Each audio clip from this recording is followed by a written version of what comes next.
Le Sénat a changé de couleur politique et la nouvelle majorité affiche dès maintenant de fortes ambitions, vous le verrez, partagées par des personnalités de gauche.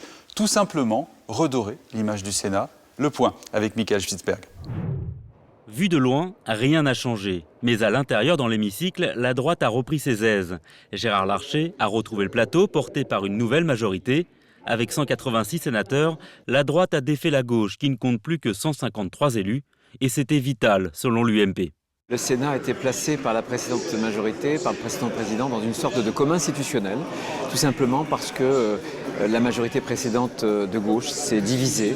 Et même certains socialistes semblent vouloir tourner la page. Ça a été une blessure pour nous, puisque un président de gauche, la gauche qui n'a pas d'unité en fond, qui s'est éclatée, avec le seul soutien socialiste au projet du gouvernement à certains moments, nous voyons bien que c'était une blessure aussi pour notre gouvernement. C'est dur pour le gouvernement. La parenthèse socialiste refermée, de nombreux sénateurs espèrent redonner de la voix à la Chambre haute du Parlement. Oubliez peut-être 2013 et 2014, années où, avec les querelles de la gauche, le Sénat n'a ni pesé ni existé sur le budget ou la réforme des retraites.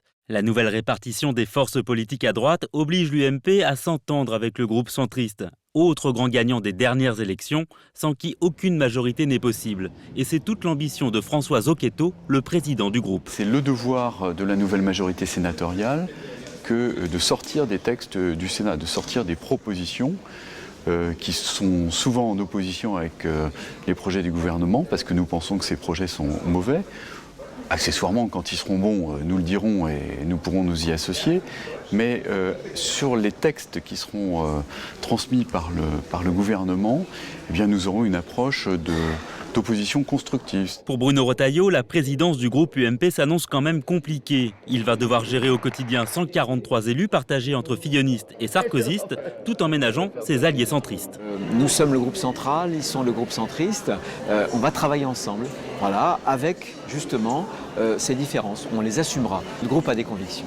Et jamais on ne bradera les convictions. En revanche, on a un certain nombre de chemins pour aboutir parfois aux mêmes objectifs. Il faut qu'on arrive avec nos collègues du centre à emprunter justement les mêmes voies. Il n'y a pas de, ça sera des négociations parfois, mais je suis assez confiant.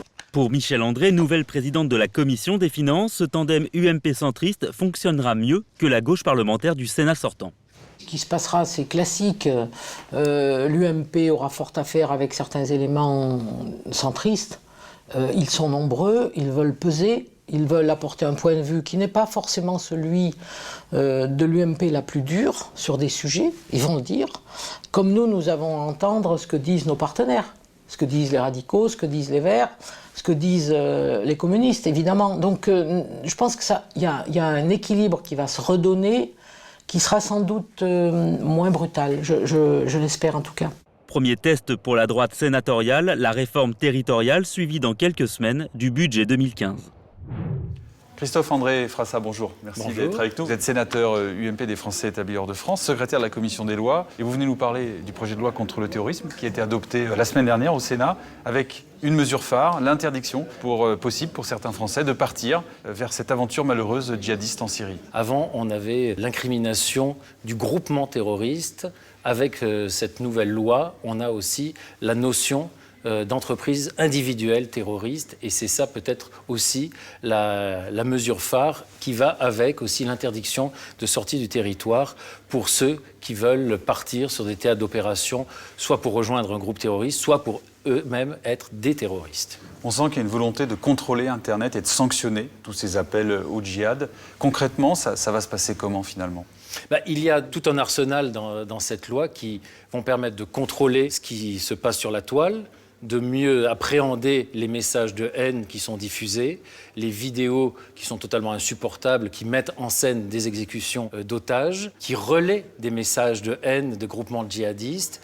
Il y aura donc maintenant la faculté de pouvoir contrôler et de couper aussi via les fournisseurs d'accès Internet. Donc des blocages administratifs. Des blocages administratifs purement et simplement, sous contrôle évidemment de magistrats, de la CNIL, donc un système encadré qui est respectueux des libertés individuelles, qui ne soit pas, comme certains ont pu le faire accroire ou le laisser dire, type Big Brother, c'est-à-dire vraiment quelque chose respectueux des libertés individuelles, mais qui soit aussi une garantie qu'on n'ait pas un libre accès pour les groupements terroristes, pour les djihadistes, puisque c'est quand même ceux-là qui aujourd'hui sont les principales menaces. Est-ce que vous comprenez que le groupe écologiste, comme le groupe communiste, n'ait pas voté ce texte et parle d'atteinte aux libertés publiques? Moi, j'avoue que j'ai beaucoup de mal à le comprendre, parce que tout le système qui a été mis en place dans cette loi a fait l'objet d'un consensus droite-gauche qui a été largement expliqué, qui a été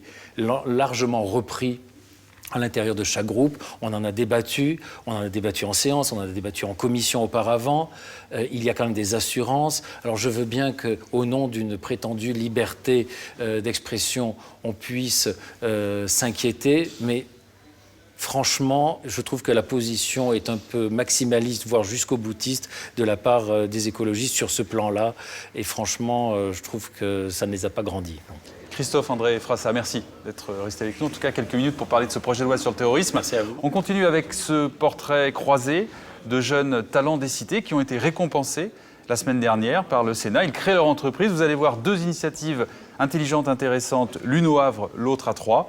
Portrait croisé signé Alexandre Raymond. Mohamed et Nadia, tous deux vivent dans les quartiers sensibles. Tous deux ont créé leur entreprise après une activité salariale. Mohamed propose un service d'accompagnement pour les marins, comme l'obtention de visas ou le transport vers les aéroports. Nadia, un service de rénovation des surfaces en tout genre. C'est ça le but de mon projet, c'est-à-dire que je trouve ça dommage de jeter ou de cacher des revêtements qui sont encore en bon état, alors qu'on peut juste les rénover, les remettre, leur donner une autre vie. Je me suis dit, autant créer mon propre emploi, comme ça je saurais moi-même utiliser mes compétences. S'ils ont été séduits par les libertés qu'offre l'entrepreneuriat, ils ont dû mettre de l'argent de côté et s'obstiner plusieurs années pour sauter les premiers obstacles. Il fallait absolument que mon projet il soit béton dès le départ, parce qu'il faut que ça génère de l'argent rapidement, dans le sens où il faut que je fasse vivre ma famille rapidement. En fait, je me suis mangé des portes, on m'a mis des bâtons dans les roues, c'était difficile pour moi pour m'installer et essayer de promouvoir cette activité-là. Mais je pense que l'essentiel, c'est la motivation et il faut croire à son projet. Et pour moi, ça, c'est essentiel. Chauffeur de taxi parisien à 18 ans, Mohamed évolue et devient cadre dans la logistique. Il y a 7 ans, il est revenu au Havre et au printemps dernier, il se lance à son compte. Voilà, j'ai grandi là. Wesh Myriam. Ça va ou quoi? Tu vas bien? Alhamdoulilah, tu vas bien? Voilà, je les estime comme ma famille. Voir que j'ai réussi, ils sont contents, voilà, c'est une certaine fierté. Et voilà, j'espère que grâce à cet événement, à cette victoire, ça va donner des idées à certains à créer des boîtes. Cette victoire, c'est d'être lauréat comme Nadia du prix Talent des Cités, une aide financière du Sénat pour les créateurs d'entreprises des quartiers sensibles. Mais recevoir un prix n'exclut pas les risques. Avant de se lancer, Nadia a suivi des ateliers d'aide à la création d'entreprises d'un réseau associatif. Ça va? Oui, ça va, merci. Permettre au public de bénéficier d'un accompagnement en amont de son projet, ça permet aussi, il faut le dire, de désamorcer certains projets qui risquaient de mettre les personnes en situation d'échec et voire de difficulté. Je fais partie des gens en précarité, donc pas de vacances, pas de sorties, pas de petits plaisirs à côté, enfin en tout cas le minimum de tout.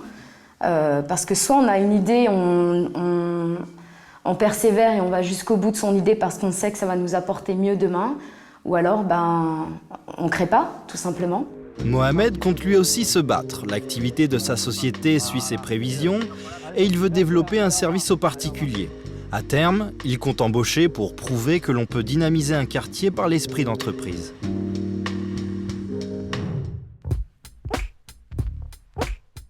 C'est la fin de notre rendez-vous ici au Sénat. Merci de l'avoir suivi. Alors pour terminer, un petit clin d'œil, ce livre de Solange Brousse aux éditions du moment, Jean-Louis Debré, Sous-estimez-moi, un portrait de l'ancien président de l'Assemblée nationale, actuel président du Conseil constitutionnel, avec cette anecdote, quand Jacques Chirac le nomme ministre de l'Intérieur, il en parle à Michel Debré, son père, toujours vivant, qu'il prévient d'emblée, attention, tu seras plus longtemps ancien ministre que ministre. Voyez à méditer. À la semaine prochaine, au revoir.